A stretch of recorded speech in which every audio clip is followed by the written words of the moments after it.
छोटी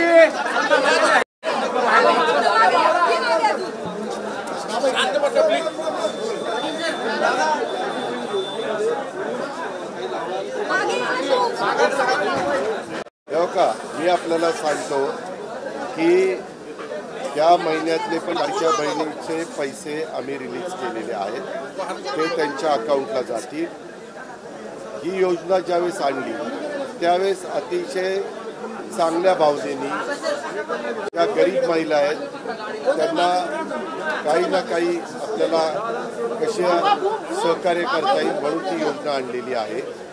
त्याच्यात मधल्या काळामध्ये पण तुम्ही बघितलं काही जण नोकरी करणाऱ्यांची पण नावं आली। जसं जसं एक एक गोष्टी लक्षात येतात तसं तसं आम्ही ती नावं कमी करतोय। आता पुरुष लोकांची यायचं काही कारणच नाही।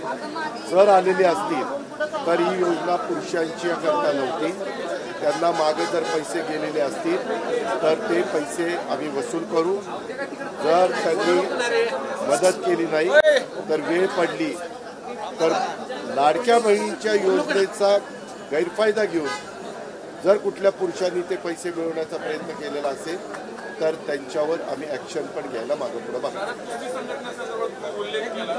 काय प्रॉब्लेम काय तुला प्रॉब्लेम मला जे मी मगाशी सांगितलं की हो वाद थांबले, मीच तेच सांगितलं बाळा, हे वेगळं काही सांगितलं नाही।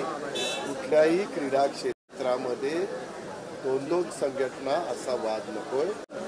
एक संघटना असली तर त्याला उद्याच्याला स्पर्धा भरवल्यानंतर ज्यांना कोणाला पारितोषिके मिळतात त्याच्याबद्दल काही निर्णय सरकारने घेतला असेल तर त्याची अंमलबजावणी करता येते।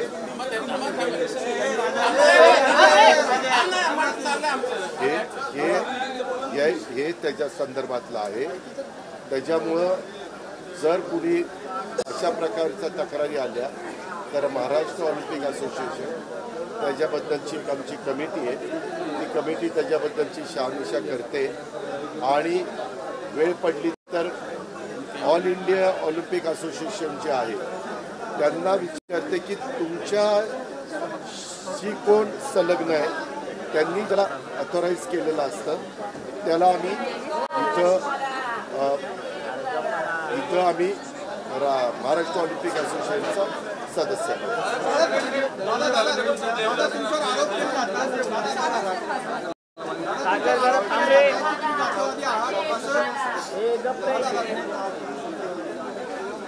तुम्ही ना इतक्या चुकीच्या बातम्या होता।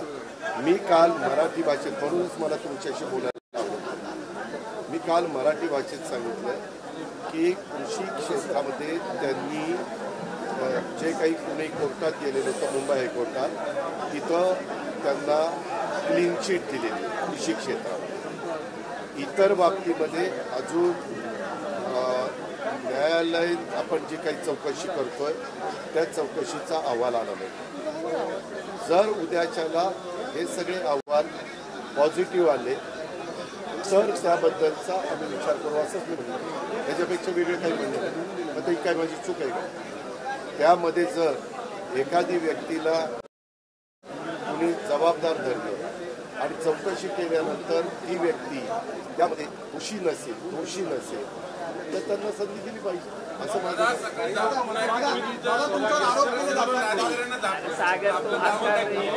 मी कुणालाही झापलेलं एक मिनिट मी कुणालाही झापलेलं उद्या थापा मारू अजिबात नाही।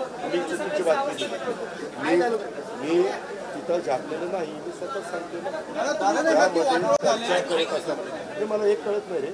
मी सकाळपासून काम करायचं आणि तुम्ही याला काय अमके केलं बोलला त्याला काय बोलला, मी तुमच्या सगळ्या प्रश्नाला उत्तर द्यायला बांधून नाही। मी पण मला संविधानाने काही बोलण्याचा अधिकार दिला, मी पण काही शपथ घेतलेली आणि मी काम करत असतो ते समाजाच्या भल्याकरता काम करत असतो। त्या भागामध्ये सुविधा देण्याच्या करता काम करत असतो। त्या भागात जे लोक नोकरी करतात, चाकरी करतात, व्यवसाय करतात, त्यांना येणाऱ्या अडीअडचणी दूर करण्याच्या करता वेगवेगळ्या आमच्या डिपार्टमेंट असतात।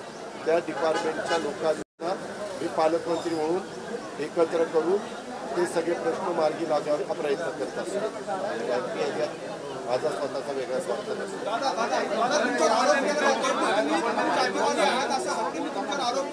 त्याचं उत्तर मी आता दिलं. तू आज तो माझं भाषण ऐक, टेप केलेलं आहे, त्याच्यामध्ये उत्तर. असं नाही, अशा बातम्या पसरवल्या जात आहेत, त्याच्यामुळं कुठल्याही परिस्थितीमध्ये ती वेळ न येऊन देता उलट मोठ्या प्रमाणावर आपल्या या परिसरामध्ये कंपनी आल्या पाहिजे. त्यांना ज्या सुविधा आम्ही देणं गरजेचं आहे त्या सुविधा मिळाल्या पाहिजेत. आमच्या इथल्या त्या क्षेत्रामध्ये नैपुण्य मिळालेल्या मुलामुलींना तिथं नोकऱ्या मिळाल्या पाहिजेत ही माझी साधी सरळ अपेक्षा आहे. आणि त्याकरता मी बोलतोय. बातम्या तर आले होते की नाही, तुम्ही बातम्या लावल्या की नाही की बाबा असं असं होतं आहे, मग त्या बातम्याचा आधार घेऊन आम्ही बोलायचं पण नाही का तेही तुम्हाला विचारायचं. ह्याचा सत्कार करतो.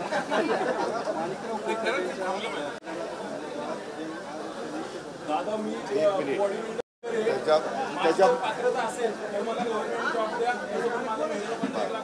क्रीडा मंत्री आमचे दत्ताभाऊ भरणे, त्यांना भेटा. एक मिनिट घेऊ का, आता हे बोलतो ना एवढंच आहे. तुला हेच जागा आठवली का ते द्यायची?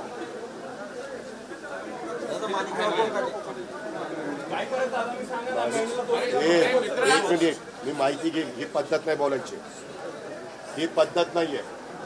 मी कागद घेईन, मी तपासीन, तू बोलतोय त्याच्यात तथ्य आहे का, आणि त्याच्यातनं जे काही राज्य सरकारचं क्रीडाचं धोरण आहे त्या धोरणामध्ये तू बसत असेल तर 100% तुझं काम होईल.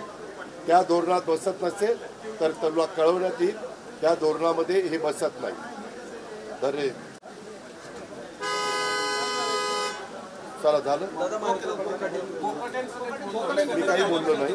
तुम्ही सारखं तोच मुद्दा उकाळून हे करताय. मी कालच सांगितलेलं आहे आपल्या सगळ्यांना, तू पण काल ऐकलंय की सोमवारी किंवा मंगळवारी मुंबईमध्ये गेल्यानंतर त्यांचं काय म्हणणं आहे ते ऐकून घे.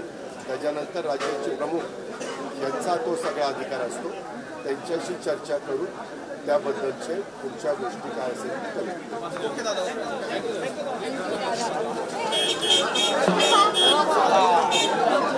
राज्यातून बाहेर चाललं अजित पवारांनी पुण्यामध्ये